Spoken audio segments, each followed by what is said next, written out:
Hoje é a terceira parte da nossa exposição sobre a ditadura militar no Brasil. E eu quero enfocar, no dia de hoje, o seguinte: do ponto de vista institucional e econômico, o que foi esse período.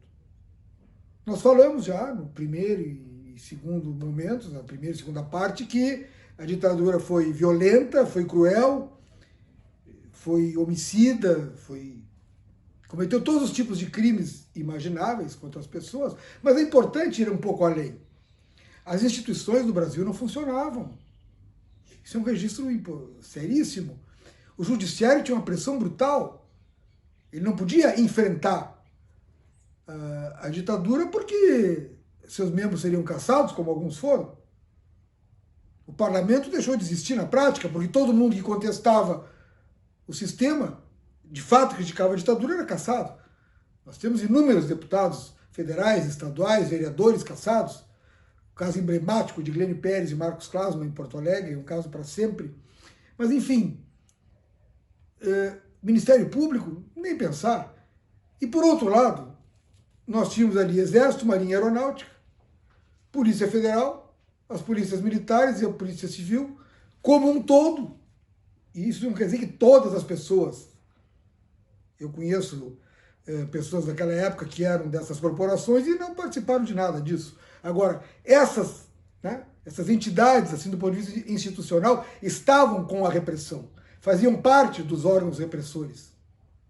E pior, havia uma associação da repressão policial militar com o crime organizado, com o tráfico, com o narcotráfico. Então, era toda uma... O sistema apodreceu. O sistema era um crime na ditadura militar. Tudo era crime. Grandes bandidos, do ponto de vista do tráfico, por exemplo, eles eram colaboradores da repressão e tinham favores em função disso. Favores nos seus delitos. E foi o período, prestem atenção nesse dado, da maior corrupção na história do país, incluindo o período do Império. O período de maior corrupção na história do Brasil foi o da ditadura militar, 21 anos.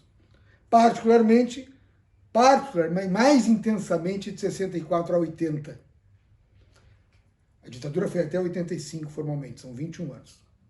Então, é importante registrar que, e nós termos presente isso, há pessoas que reivindicam a ditadura militar, ou são saudosistas, mas de algo que não existiu, de um período bom na história do Brasil. Não foi bom, foi muito ruim em tudo, não havia segurança alguma.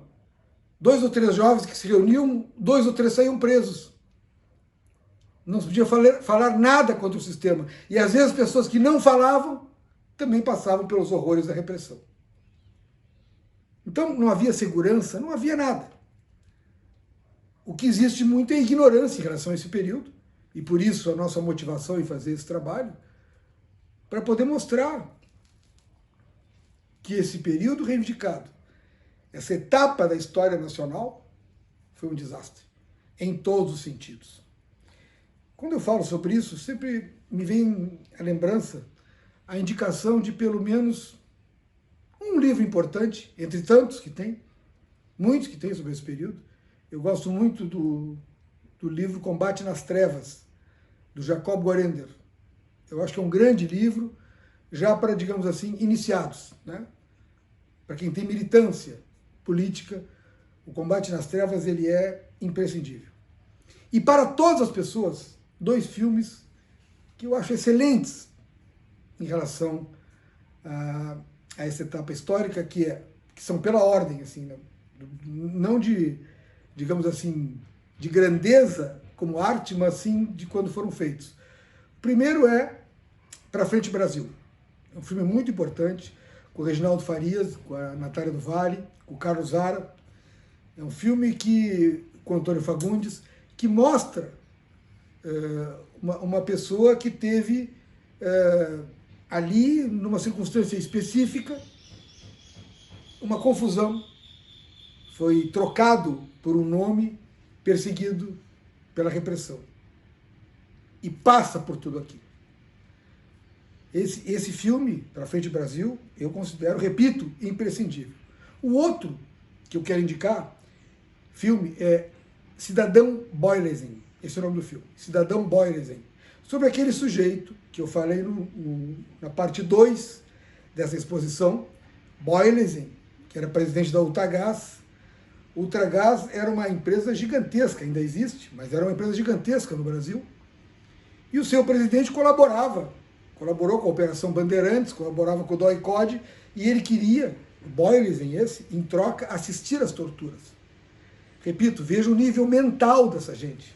Vejam que crueldade. Ele queria assistir às torturas e depois participar das torturas, o que, aliás, conseguiu. Então, esses dois filmes são muito importantes. Pra Frente Brasil, Cidadão Boylesin. Imprescindíveis na minha ótica.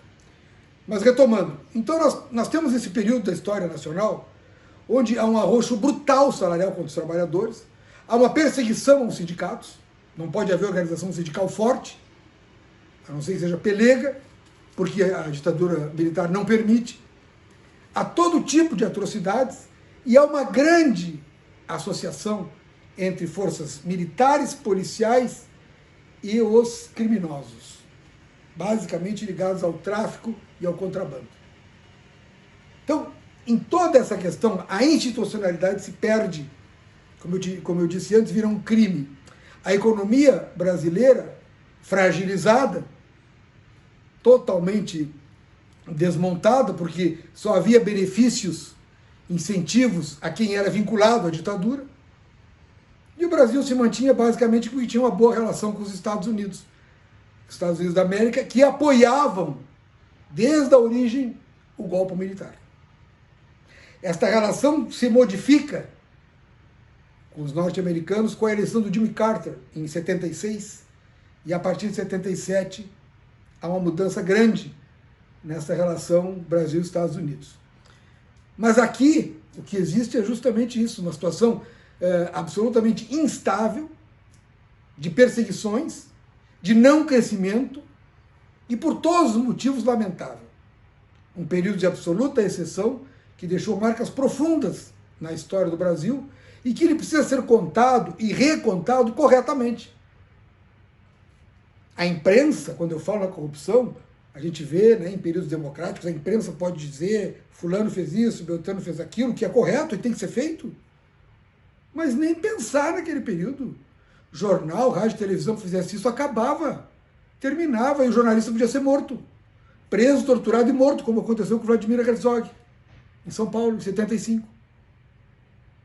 Então a corrupção era deslavada, e era a mão cheia, e era sempre, claro, para os protegidos do sistema, e não podia haver denúncia, não podia haver questionamento.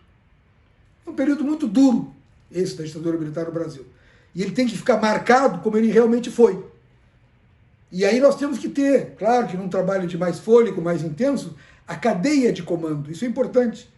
Porque o torturador lá na ponta, aquele que pega o preso político, a menina, o rapaz, o senhor, pega aquele preso político que vai torturar, ele tem um chefe, que é um chefe policial, é um chefe militar, que também tem, por sua vez, um outro chefe, de unidade, de região, que por sua vez tem um outro chefe, às vezes um secretário de Estado, às vezes um militar graduado, e que por sua vez tem outros chefes, que são os comandantes gerais dessas forças militares ou policiais, e que por sua vez tinham seus chefes maiores, que era o próprio presidente da República.